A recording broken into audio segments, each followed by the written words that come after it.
Olá, estamos novamente aqui com mais um programa A Verdade por Escrito. Eu queria fazer um pedido a você. Se você tem acompanhado a nossa série, por favor, vê se você gostou ou não, marca aí debaixo da telinha e, se possível, se você gostou também, inscreva-se. Vamos passar isso para os amigos, passar para quem a gente acha que tem que ler, ouvir, enfim, saber um pouquinho mais do que está acontecendo, tá bom? E não deixe de acessar o restante no jornalcruzeiro.com.br. Hoje nós estamos trazendo aqui o deputado federal Jefferson Campos. Como vai? Tudo bem, Romeu? Tudo bem aos que nos acompanham? Prazer sempre grande estar aqui comunicando através desse fortíssimo veículo de comunicação. Você acabou de ser reeleito. Como é que você está se sentindo? Reeleito e aliviado. Uma eleição difícil, atípica, né? Até para usar o jargão que quase todos estão usando, onde nós estamos tendo que nos reinventar enquanto político, enquanto campanha política. Sim. Uma coisa é o mandato e a outra é a campanha. Sim. Tivemos um mandato ético, votamos todas as pautas sociais inerentes ao cargo, votamos o impeachment de Dilma, votamos para a continuidade das investigações sobre Temer. Foi um mandato eticamente correto, as reformas necessárias para o país. No entanto, quando chegamos à fase das campanhas, nós fomos quase que surpreendidos, né, por uma maneira diferente de fazer campanha. Ainda bem que nós conseguimos entender um pouco desse mecanismo, né, e sobrevivemos. Mas é algo Você para teve menos votos do que da vez anterior? Menos votos. Eu tive 100 mil votos nesta eleição, né, perdemos uma boa quantidade de votos. Mas você tem um público cativo. Olha, eu costumo dizer, quando alguém termina uma eleição e a pessoa diz, olha, eu tenho 100 mil votos, eu tive 100 mil votos. O eleitorado tem que ser reconquistado. Certo. É um novo vestibular a cada 4 anos. As pessoas que votaram em mim, talvez há 4 anos atrás, algumas já morreram, outras já mudaram de candidato, outras se decepcionaram, outras continuam fiéis. Então, esse público não é cativo. Certo. Ele tem que ser reconquistado. Ao longo do mandato, as redes sociais, com a influência que tem, toda a divulgação do trabalho, hoje muito mais próximo. Hoje, cada voto que nós damos é online. E não existe ação política neutra. Certo. Cada voto você agrada. Mas você, desagrada. por exemplo, você tem um público evangélico porque você é um pastor de igreja. Sim. E você é de Sorocaba. Exato. Mas você tem uma expansão maior que extrapola Sorocaba, não é isso? Eu tenho voto em quase 600 municípios, dos 645. O que nos traz ainda mais trabalho e mais responsabilidade. Então, em todas as regiões do estado, nós temos que, de certa forma, estar presentes e dando satisfação do nosso trabalho. Porque aos que pensam que o voto evangélico é um voto encabrestado ou é um voto direcionado pura e simplesmente. E não é verdade. No meio evangélico há um nível maior até de pessoas que nos acompanham pela rede. No meio evangélico há um nível de jovens, muita cobrança, muita cobrança.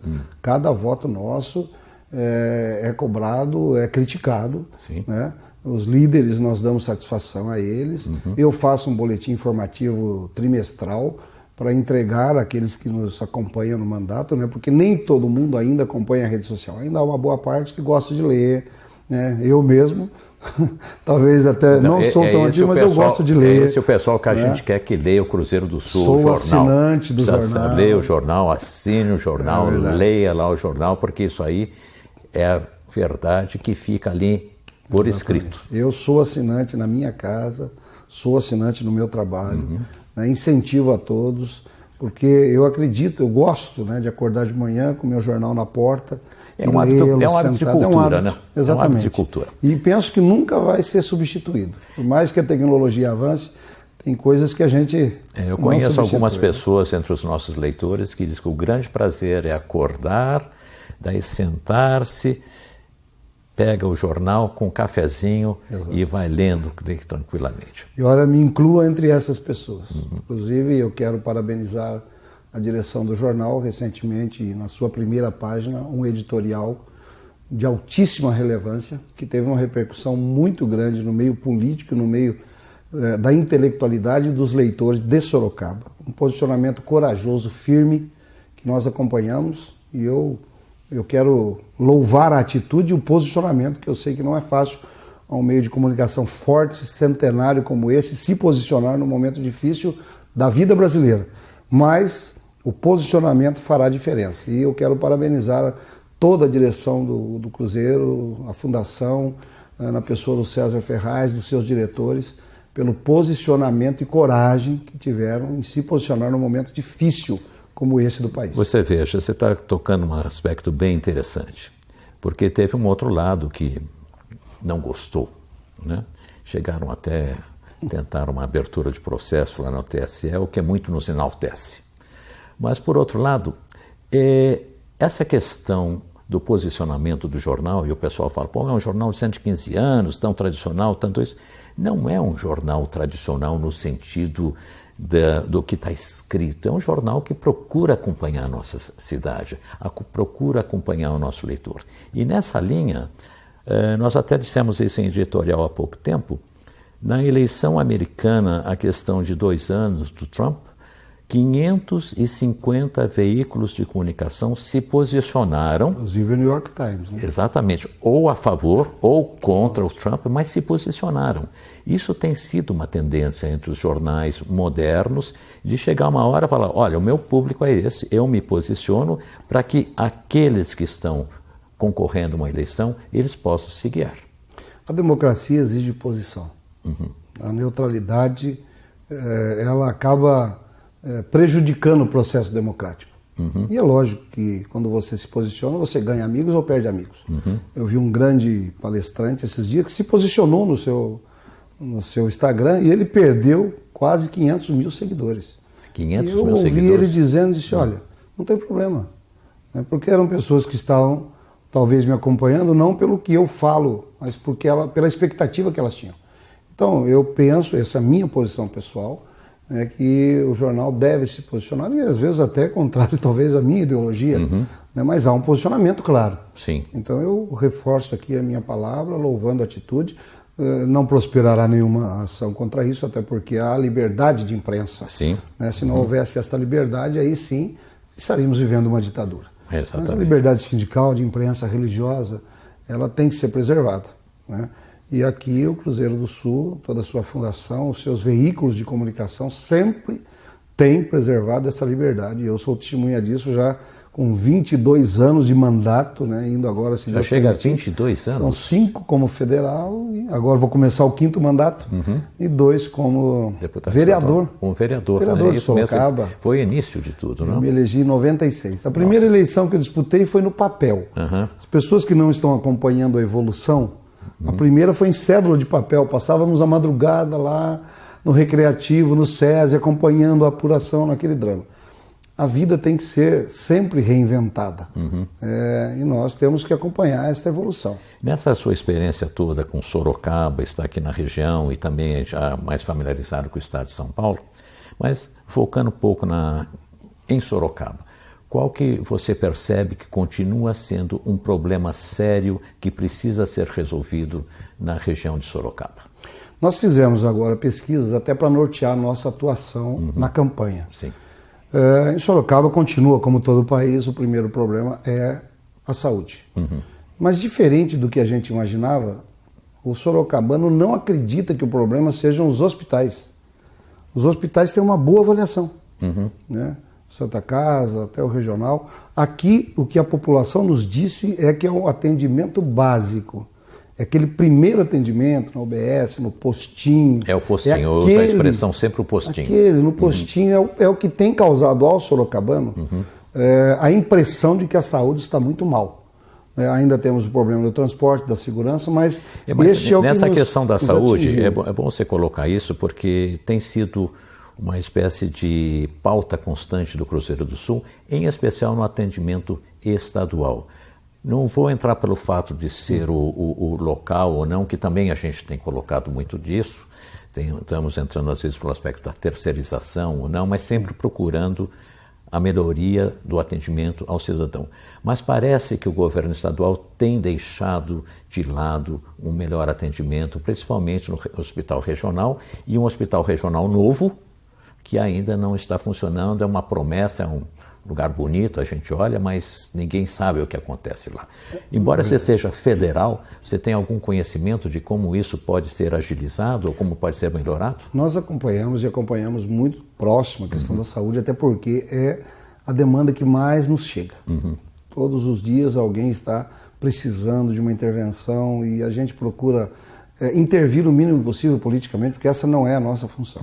Mas a gente procura equipar e melhorar o atendimento e esses centros de atendimento para que a pessoa não precise vir ao político. Né? Nós temos aqui um novo hospital, uma nova ONG que está iniciando os trabalhos. Eu penso que é um avanço. Temos o Hospital Regional Antigo, onde o governador Márcio França prometeu também, e já foi contratado inclusive, né, uma nova ONG que vai administrar, numa parceria para que nenhum funcionário seja demitido, muito pelo contrário, seja reaproveitado. Temos os meios municipais, temos a Santa Casa, né, com o Padre Flávio também, fazendo um trabalho muito bom, muito bem elogiado, inclusive no atendimento oncológico que retomou. Nós equipamos através das emendas parlamentares. Eu sou talvez o maior doador de recursos da cidade via emendas parlamentares, né, tanto para a Santa Casa, quanto para a GEPASSE, quanto para o Banco de Olhos. Né, nós doamos muitos recursos para essas entidades, também na outras áreas da cidade, mas praticamente esta, né, da qual estamos falando agora. Então nós procuramos atender a todos esses entes que nos procuram precisando do recurso. E a postura do deputado federal, o peso que ele tem de ir lá e exigir do governante ou do executivo uma ação? Porque as dotações que existem para o parlamento, elas estão aí. Vai depender da sua decisão, onde ela deve vir para lá ou para cá. Ela vem, demora 1 ano, 2 anos para chegar, efetivamente chegar no cofre da entidade assistida. Mas existe algo mais que o representante, seja ele local, seja ele estadual ou federal, ele possa fazer pela sua presença ou pela sua influência junto aos centros tomadores de poder, de decisão. O que você pode fazer em relação a isso? Nós temos hoje uma política de saúde no país. O último ministro, o Ricardo Barros, né, deputado com a gente também, ele tentou essa melhoria no SUS. Ele conseguiu melhorar um pouco. É um problema complexo, porque ele não envolve só o recurso. Todos nós entendemos. Eu vou citar aqui um exemplo muito claro do GEPASSE. Nós tínhamos muito problema aqui com a pediatria infantil. Todos os dias alguém reclamando da pediatria. A pediatria foi através de um convênio, foi para o GEPASSE, que faz um trabalho de excelência, de monitoramento, informa as mães, eles dão o remédio para ser ministrado em casa. Se o problema é para ir lá só tomar um oxigênio, eles dão uma bombinha de oxigênio. Hoje, nós não recebemos quase reclamação em relação à internação da pediatria infantil. Eu já estive lá visitando, vendo esse trabalho de excelência, o monitoramento que se faz em casa, há leitos ainda hoje, se precisar, para ser utilizados. Então, o problema da saúde, no meu entendimento, não sou médico, né, sou advogado, no meu entendimento, ela passa pela gestão. Ela passa, sem dúvida alguma, pelo uso do recurso da maneira adequada. É natural que um hospital ele queira reformar, ele queira trocar o piso, ele queira, né, pintar as paredes se for necessário. Mas é fundamental que ele, em primeiro lugar, pense na vida, trate o paciente. Então, as políticas que são implantadas pelo SUS, né, o sistema único, nós estamos aqui em Sorocaba, recebemos de outras regiões, em outros estados, recebemos para cá também, porque São Paulo é ainda, no Brasil, uma referência. Tudo isso ele envolve a nossa população em um sistema único de saúde. Eu conheço pessoas que voltaram de outros países para se tratar aqui por conta do sistema único de saúde. Aqui no Brasil, em Sorocaba. Porque lá fora, qualquer atendimento em hospital, qualquer resgate por ambulância, ele custa e custa caro. Aqui nós temos um sistema único que ainda é precário, que ainda tem muitas dificuldades, mas que ele ainda consegue atender a população. Então, as políticas que nos são solicitadas geralmente são de recursos, não são de mudanças de procedimentos, né? Porque o procedimento está instalado e ele é um procedimento razoável se fosse instalado realmente como deveria. Então, o que agora mesmo recebi do padre um pedido para que a gente ajude no ar-condicionado, na climatização do hospital. que vai ficar em torno de 2,5 milhões de reais. E muita gente vai achar que isso é um luxo, e quê, não é. Né? Não é. E não é. A questão gente de vê saúde. Sorocaba, nesses dias, tem 30 graus andando por aí. É questão de saúde. Essa é questão de saúde. E esses ar-condicionado, eles são especiais, porque precisa ter filtro, precisa ter problema com outras germes e outras coisas mais. Né? Então, esse tipo de recurso é o que sempre nos é pedido. E eu, como já estamos em alguns mandatos, então talvez o que eu dei há 2 anos atrás está saindo agora. Isso. E por isso que sempre a gente tem muita gente que fala, consegui vem. tal dotação, não sei o quê, olha que fantástico, mas não diz que, olha, quem sabe um dia chega lá. Às vezes ele é cortado, às vezes é contingenciado, nem chega efetivamente. Eu queria agora falar um pouquinho, para que a gente conhecesse um pouco do Jefferson Campos Pessoa. Você é casado, tem família? Tenho família. Eu sou solteiro. Você é solteira, tá bom. Sim. E você é de Sorocaba, como nós dissemos anteriormente? Eu nasci, Romeu e nossos telespectadores, eu nasci na cidade de Ourinhos. Ah, sim. Ourinhos. Eu sou filho... No começo da Alta Sorocabana. Isso, lá na divisa com o Paraná. Isso. Né? Meu pai é pastor, também era mecânico. Qual igreja? Igreja do Evangelho Quadrangular. Mas já era? Sim, já era. Meu pai lá já era pastor, numa cidade pequena, ao lado de Ourinhos. Quando eu, para 12, 13 anos, minha mãe contraiu uma doença, um câncer, e lá não tinha recursos. Né? Viemos para cá, meu pai entregou a igreja, veio trabalhar de mecânico, e 6 meses depois, minha mãe faleceu, aqui em Sorocaba. Então, o pastor, ele sempre tem atos pastorais, né? Atos pastorais, o batismo, né? Na igreja católica, tem uma liturgia, a primeira né? comunhão, né? E eu costumo dizer que o primeiro ato pastoral que meu pai realizou aqui foi o ofício fúnebre da minha mãe, da sua esposa. Meu pai ainda novo, triste, 39 anos, né? Nós ficamos aqui meio que perdidos. Eu cresci um adolescente meio que distante do ato litúrgico, do pastoral, porque eu vi aquilo e disse, eu não quero seguir essa carreira. Né? E fui cuidar da minha vida profissional. Aqui eu fiz o Senai, aqui eu fiz o Colégio Técnico, aqui eu fiz a Faculdade de Tecnologia, trabalhei na Heller, na Prias, na Motopeças. Né? Laelso Rodrigues foi meu grande patrão lá na Motopeças. Ele era o diretor-presidente da Motopeças, né? Grande amigo que nós, né, conquistamos lá, eu ainda menino, né? E ele sempre um tutor, sempre aconselhando com aquele jeito, né? Aquele paizão que ele é de todo mundo, e já era isso há 30 anos atrás. E aí então eu já me preparando até para ir embora do Brasil, para outro país, estudando outras línguas e tal, quando de repente o sentido da minha vida começou a mudar e eu então me voltei, nunca abandonei a fé, mas comecei a também me preparar para a liderança como um líder religioso. Fiz o curso de teologia da minha igreja. A Quadrangular também tem um seminário teológico, tem um instituto teológico também. Formamos. É como as outras igrejas protestantes, são 4, 5 anos ou menos tempo? São 3 anos. São 3 anos, mas é uma formação de pastores. Exatamente. Quer dizer, não é simplesmente que alguém se autoproclama, eu virei pastor. Não, nosso tem uma formação. Todo dura em torno de 8 anos. O curso, depois você vai a um estágio, depois você evolui dentro da denominação. Para chegar a pastor sênior, você leva em média 8 anos.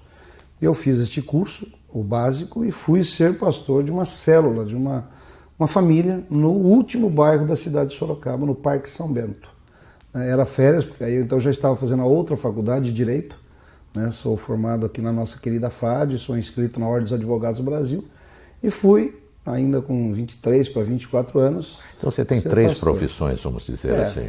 3 profissões difíceis. Né? Pastor, advogado e político. Um dia alguém conversando comigo, sem me conhecer, disse, olha, gostei de você. Agora tem 3 tipos de pessoas que eu não gosto muito, político, advogado e pastor. E das 3 que eu tenho, pelo menos 2 são muito mal avaliadas. Né? Hoje há uma rejeição muito grande à classe política, de uma forma geral. E aí eu fui ao Parque São Bento cuidar dessas 3 pessoas, era férias da Faculdade de Direito, e lá estou até hoje, são 27 anos. Hoje aquela aquela comunidade já tem mais de 1.000 membros. Mas você continua lá ainda exercendo? Eu sou pastor titular da Igreja Quadrangular do Parque São Bento. Então é Brasília, Sorocaba. Brasília, Sorocaba. Eu moro aqui, moro com meu pai, que ficou viúvo, né? Sim. Cuido dele. Todo dia de manhã eu furo o dedinho para ver como é que está o diabetes do papai, né? Já tiro. Aí eu tenho que ir no carro, porque ele esconde doce no carro. Ele esconde, ele é pastor também, lá na Vila Helena. Meu pai gosta tanto que quando ele construiu a igreja, ele fez dentro da igreja um apartamento. Beleza. Então ele vai de manhã, ele passa o dia em atendimento, fica para o culto da noite, depois volta para casa. Meu pai, ele dedica a vida dele, hoje já tem 81 anos, né, com saúde, graças a Deus. E eu, então, por estar também no Parque São Bento, iniciando há 27 anos atrás, um bairro distante, carente, à época muito vulnerável, me surgiu essa vocação política. Nessa renovação que está havendo, nessa nova administração que talvez vai estar o ano que vem,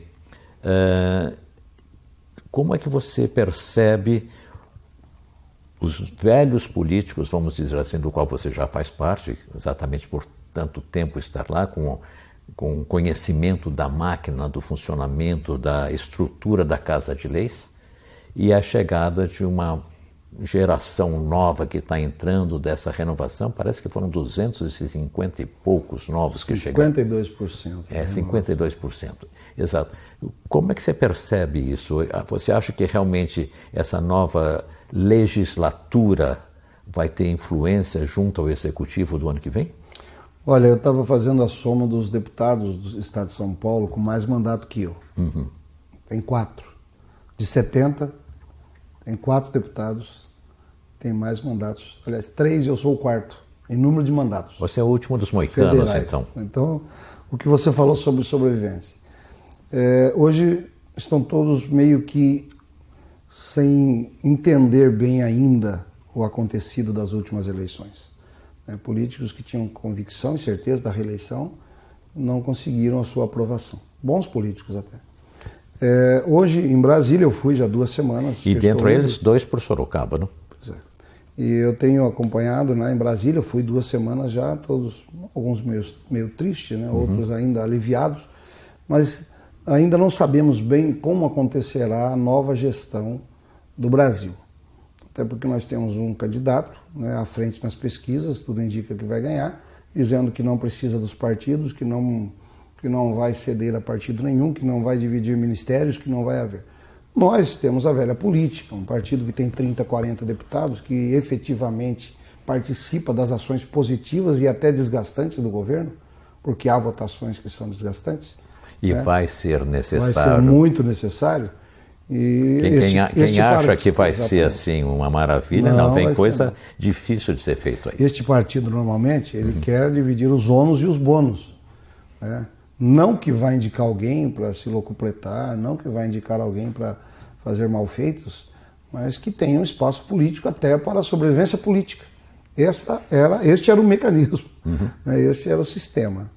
Está se anunciando que isso não ocorrerá. Então você terá uma Câmara livre para votar, né? Ótimo, perfeito. Eu não dependo de nada, eu não tenho cargo nenhum. Aliás, é a minha posição, eu não tenho cargo nenhum, eu não dependo disso, não dependo do recurso, esse e tal. E sempre foi assim. Agora, isso não é uma constante. Isso não é o determinante. Os partidos estão livres, então nós vamos analisar com muito critério e não vamos votar por partido A ou partido B. Muita gente acha que o presidente vai chegar lá e ele vai, eu quero isso, quero aquilo, aquilo vai acontecer. Esquece que nós não vivemos num regime parlamentarista, exatamente, mas nós vivemos num regime parlamentarista. Exato. É a hora que o capitão vai virar soldado. É a hora que você não manda, você pede, você convence. E já começa o primeiro desafio no dia 1º de fevereiro com a eleição da nova mesa diretora. Hoje já tem 5 ou 6 deputados que já vieram, queremos ser presidente da Câmara e tal. Já começa aí, né? O desafio é grande e até para os novos que estão chegando. Porque uma coisa é eu estar do lado de fora do parlamento acusando os defeitos de quem está lá dentro. É alguém que não está aqui dentro da sua instituição acusando os problemas, gravando vídeos, se tornando popular através de apontar os defeitos. A outra coisa é quando esta pessoa entra na instituição E ela vai ser cobrada. Não dá mais para quem foi eleito ficar lá dentro gravando vídeo dizendo, olha, isso aqui está errado. Mesmo porque esse organismo vivo, ele tem um processo, uma vida própria. Exatamente. Nós temos que encerrar, infelizmente, a nossa conversa é muito boa. Eu deixo com você as suas últimas palavras para se despedir. Eu que agradeço, Romeu, agradeço mais uma vez à Fundação, a todos este veículo de comunicação, na pessoa do César Ferraz. Parabenizo pelo trabalho realizado. Eu que sou de Sorocaba, estou aqui há mais de 40 anos, já vou completar agora 54 anos de vida, né? Já sou sorocabano de coração, embora tenha nascido em outro município, mas eu quero o melhor para o nosso país. Se este tempo de mudança, e toda mudança nos choca, mas há mudanças que são boas. E se for para romper um ciclo, se for para romper a falta de liberdade, a falta de respeito, a falta de autoridade que hoje temos visto nas escolas, nas ruas, né? O defender posições contrárias é democrático, eu sou um democrata, mas a falta de respeito, o ataque ao ensino, aos professores, aos mestres, à autoridade, aos policiais, às autoridades do Ministério Público, do Legislativo, do Judiciário, que tentam fazer o seu melhor de forma correta, se for para romper um ciclo de desrespeito e reinstituirmos uma ordem democrática, vai ter o nosso apoio. Ontem uma outra emissora me perguntava se eu darei apoio a este ou aquele candidato. Eu disse, olha, eu quero dar governabilidade para quem for eleito, como sempre dei. Mas sempre tive liberdade de votar contra os projetos que eu acreditava não serem bons e assim o fiz. E cheguei até aqui com este procedimento, não vou mudar agora. Seja quem for o presidente ou o governador, nós daremos a governabilidade desde que entendamos que seja uma postura correta, séria e que vai realmente avançar o país que tanto amamos e o estado e a cidade que escolhemos para viver. Deputado Jefferson Campos, nós agradecemos a sua presença. Se você gostou, diz aí que você gostou, assina também para a gente poder continuar produzindo mais vídeos como esse. Até logo.